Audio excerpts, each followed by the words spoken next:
Hi friends, welcome back to మన channel. ముందుగా మన ఛానల్ని ఫస్ట్ టైం ఎవరైనా చూస్తున్నట్లయితే లైక్ చేయండి, షేర్ చేయండి అండ్ సబ్స్క్రైబ్ చేసుకోండి.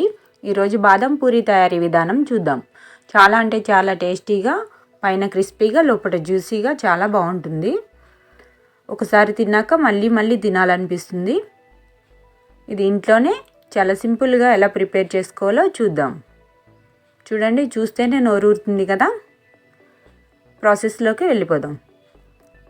ముందుగా బాదంని ఓవర్ నైట్ కానీ 3-4 అవర్స్ ముందు కానీ కొంచెం హాట్ వాటర్ని యాడ్ చేసుకొని నానబెట్టుకోవాలి. 20 బాదంలను తీసుకున్నాను నేను. వీటిని పీల్ తీసి మిక్సీ జార్లో వేసుకోవాలి. పలుకు అనేది లేకుండా పైనగా పేస్ట్ చేసుకోవాలి. ఒక ఎలాచీని వేసుకుంటున్నాను ఫ్లేవర్ కోసం. కుంకుమ పువ్వు కలిపిన పాలను యాడ్ చేసుకుంటున్నాను. నేను ఫుడ్ కలర్ ఏం యూజ్ చేయట్లేదు. మీకు ఫుడ్ కలర్ కావాలి అవసరం అనిపిస్తే కొంచెం యాడ్ చేసుకోవచ్చు, మీకు ఇష్టం ఉంటే. చూడండి, పలుకు అనేది లేకుండా ఈ విధంగా పైనగా పేస్ట్ చేసుకోవాలి. ఇప్పుడు మిక్సింగ్ బౌల్లో 1 కప్పు మైదా పిండిని తీసుకుంటున్నాను. కొంచెం సాల్ట్, 1 స్పూన్ నెయ్యి యాడ్ చేసుకొని నెయ్యి మొత్తం పిండికి పట్టేటట్టు కలుపుకోవాలి. ముందుగా గ్రైండ్ చేసుకున్న బాదం పేస్ట్ని యాడ్ చేసుకోవాలి. ఈ బాదం పేస్ట్తోనే పిండిని మొత్తాన్ని కలుపుకోవాలి. అవసరం అనిపిస్తే కొంచెం మిల్క్ని యాడ్ చేసుకుంటూ కలుపుకోవాలి. నేను వాటర్ అనేది యూజ్ చేయలేదు. మొత్తం ఈ విధంగా చపాతీ పిండి మాదిరిగా కలుపుకోవాలి. ఈ విధంగా కలిపిన తర్వాత 1/2 స్పూన్ నెయ్యిని పైన ఒకసారి అప్లై చేసుకొని 10 నిమిషాలు పక్క పెట్టుకుందాం. మూత పెట్టుకొని 10 నిమిషాలు పక్క పెడదాం. 10 నిమిషాల తర్వాత వీటిని మళ్ళీ చేత్తో ఒకసారి ప్రెస్ చేసుకోవాలి. ఈ విధంగా ఈక్వల్ బాల్స్ లాగా ఎన్ని వస్తే అన్ని మనం రెడీ చేసుకోవాలి. చూడండి, నాకు ఇన్ని వచ్చినాయి. వీటిని పూరీగా ఒత్తుకోవాలి. పొడిపిండి ఏమి యూజ్ చేయట్లేదు. కొంచెం నెయ్యిని కానీ ఆయిల్ని కానీ అప్లై చేసుకొని పూరీ మాదిరిగా ఒత్తుకోవాలి. పైన కొంచెం నెయ్యిని వేసుకుంటున్నాను. కొంచెం నేతిని మొత్తానికి అప్లై చేయాలి. ఈ విధంగా వీడియోలో చూపించిన విధంగా ఫోల్డ్ చేయండి. సమోసా షేప్లో ఫోల్డ్ చేసుకోవాలి. చూడండి, ఈ విధంగా ఫోల్డ్ చేసిన తర్వాత కొంచెం లైట్గా ఒకసారి ప్రెస్ చేయాలి.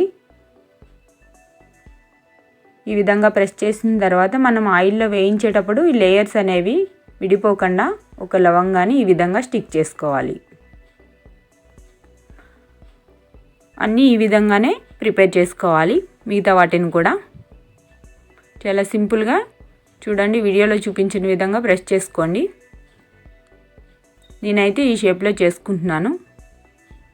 అన్నీ ప్రిపేర్ అయినాయి కదా. ఆయిల్ కూడా హీట్ చేసుకున్నాను నేను.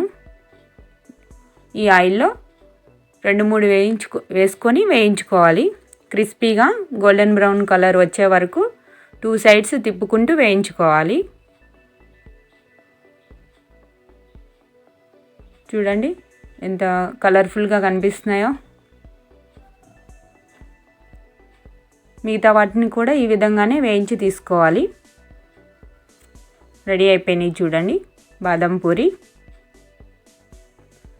ఇప్పుడు షుగర్ సిరప్ని ప్రిపేర్ చేసుకుందాం. 1 కప్పు షుగర్ని తీసుకున్నాను. 3/4 వాటర్ని యాడ్ చేసుకోవాలి. షుగర్ మొత్తం మెల్ట్ అయ్యే వరకు కలుపుకుంటూ ఉండాలి.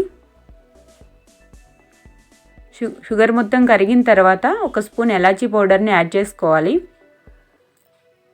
ఒకసారి కలుపుకొని ఇది కొంచెం స్టిక్కీగా అయిన తర్వాత స్టవ్ ఆఫ్ చేసుకుందాం.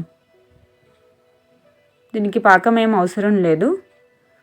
ఇప్పుడు మనం ముందుగా ప్రిపేర్ చేసుకున్న బాదం పూరీలను ఎన్ని సరిపోతే అన్ని వేసుకుంటూ కొంచెం డిప్ చేసుకోవాలి. 1 or 2 మినిట్స్ వరకు.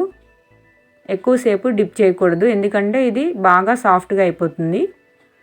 1 or 2 మినిట్స్ ఈ విధంగా డిప్ చేసుకొని తీసుకుంటే చాలా క్రిస్పీగా, చాలా టేస్టీగా బాదం పూరి మనకి రెడీ అయిపోయింది. ఎక్కువసేపు ఉంచితే సాఫ్ట్గా అయిపోతుంది పూరి అనేది. ఈ లవంగా మీకు ఇష్టం ఉంటే వీటితోనే తినచ్చు, లేకపోతే తీసేయవచ్చు.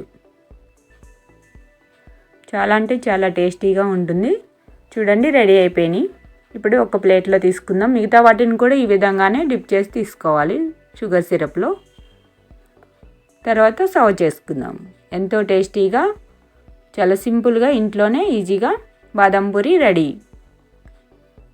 ఈ వీడియో కనుక మీకు నచ్చినట్లుంటే లైక్ చేయండి, షేర్ చేయండి. మరిన్ని రెసిపీస్ కోసం మన ఛానల్ని సబ్స్క్రైబ్ చేసుకోండి.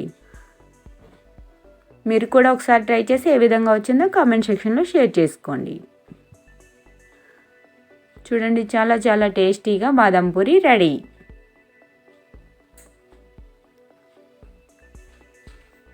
రెడీ అయిపోయింది. పైన కలర్ఫుల్ కోసం కొంచెం కొబ్బరి తురుముని నేను ఈ విధంగా యాడ్ చేసుకుంటున్నాను. చూడండి, ఈ విధంగా డెకరేట్ చేసుకుంటే ఎంత కలర్ఫుల్గా కనిపిస్తుందో బాదం పూరి. థ్యాంక్స్ ఫర్ వాచింగ్ మన ఛానల్.